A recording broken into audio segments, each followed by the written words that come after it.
Rencontre en terrain connu aujourd'hui au musée Maurice Dufresne, tout près d'Azay Rideau. Alors si vous aimez les engins à moteur de toutes sortes, engins agricoles, voitures, avions, si vous aimez les pièces de collection, vous allez adorer ce lieu. Ça va faire 30 ans qu'il existe. On va rencontrer la petite fille du fondateur, Maurice Dufresne. Suivez-moi pour Rencontre en terrain connu.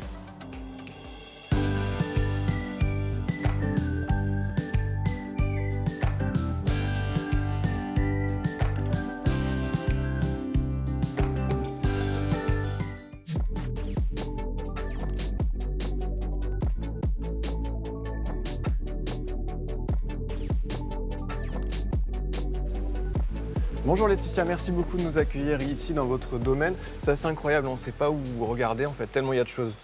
Alors c'est vrai qu'il y a ici plus de 3000 pièces, vraiment de toutes sortes, toute une gamme mécanique incroyable.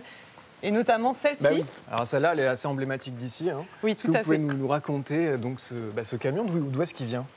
Alors ce camion, en fait, c'est un camion de La Haye de 1911. Qui était la propriété de Nénès, un arracheur de dents qui sévissait dans les campagnes tourangelles. Donc un arracheur de dents tourangeau. Puis on voit là la mécanique, on voit que c'est des roues qui sont à moitié en bois, on dirait presque une charrette. Tout est en bois à l'intérieur, ça date vraiment du début du siècle. Il date de 1911, mais jusque dans les années 60-70, il a été en activité, oui. Donc en fait, c'est vrai que ce n'était pas forcément simple d'avoir accès aux soins pour des personnes qui vivaient dans les villages reculés. Et voilà, Nénès était là pour essayer de les aider à soigner leurs problèmes. Ça, ce camion-là, c'est un camion emblématique de votre collection, oui. Ça fait partie des nombreuses pièces qui ont été offertes ou données à votre grand-père. Et on va aller voir justement l'ensemble des collections. Il y a énormément de choses à voir. On vous suit, Laetitia. Suivez. Allez, c'est parti.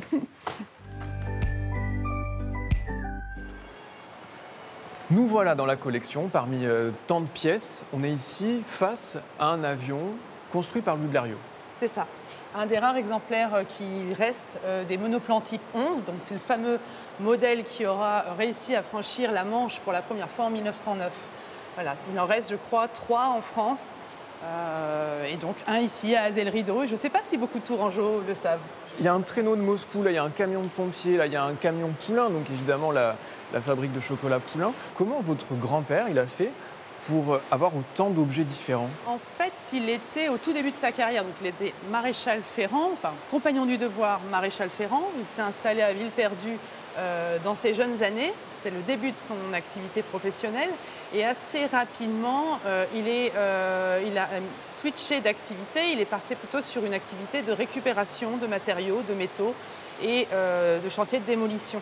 Et en fait, assez étrangement, et c'est le côté visionnaire en fait de Maurice, c'est qu'il a tout de suite compris que certaines pièces qu'on lui a amenées pour être démolies, envoyées au brise-fer, ce qui était son gagne-pain, avait un intérêt historique que peu de gens voyaient, je pense, à l'époque déjà. Et il a commencé à collectionner, mettre de côté, à accumuler. Et puis, petit à petit, il a cherché le lieu idéal, en fait, pour pouvoir accueillir cette collection. Et ça, c'était son rêve, le rêve d'une vie, de pouvoir exposer tout ça dans un musée. Alors justement, ce musée, il n'est pas à Villeperdue, on est à Azay Rideau, tout à côté d'Azay Rideau. C'est ça. Et ça n'aura pas échappé à nos téléspectateurs, on entend un bruit sourd juste derrière nous. L'Indre passe sous le bâtiment. On est dans un ancien moulin. C'est ça. Alors il a fallu d'abord restaurer le bâtiment, construire aussi de nouveaux pans.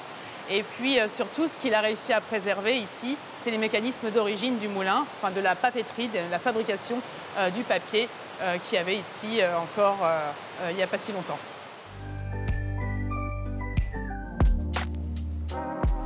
Dernière salle que vous nous faites découvrir, Laetitia, c'est la salle des métiers à tisser. Alors celui-ci date de 1630 par exemple. On est vraiment sur un lieu d'histoire de la France, mais aussi de la ville de Tours, car ces métiers à tisser ont été récupérés par votre grand-père dans l'ancien lieu qui est ensuite devenu l'université des tanneurs.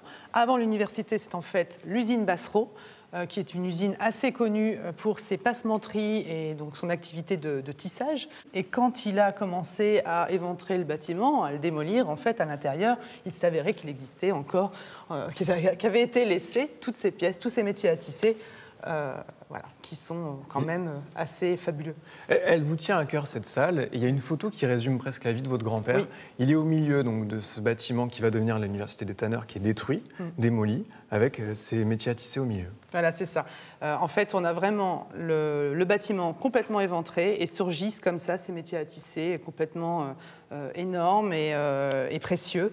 À deux doigts de sombrer, d'être complètement démolis, et puis qui seront finalement sauvegardés et installés ici à Azel-Rideau. Comment vous faites pour entretenir tout ça? Parce que là, on a du métal, on a du bois, c'est pas vivant, mais c'est fragile. C'est pas toujours simple, hein. C'est vrai que la collection est très vaste. Ne serait-ce que le bâtiment à entretenir, ça représente aussi beaucoup de surface.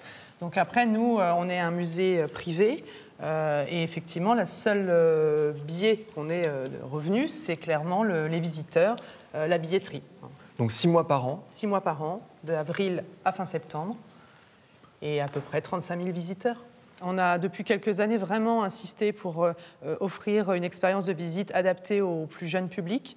Ça vous plaît qu'il y ait des jeunes qui viennent ici dans ces collections d'objets qui sont anciens malgré tout? Oui, bien sûr, ça met de la vie aussi ici. Et puis les enfants adorent, hein, honnêtement, c'est des grosses machines.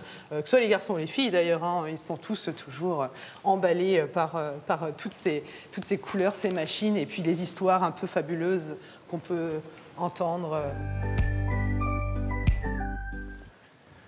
On ne pouvait pas se quitter sans évoquer cette magnifique voiture, une Peugeot de 1941 qui servait à l'époque aux médecins pour se déplacer. Cette voiture a la particularité d'être électrique.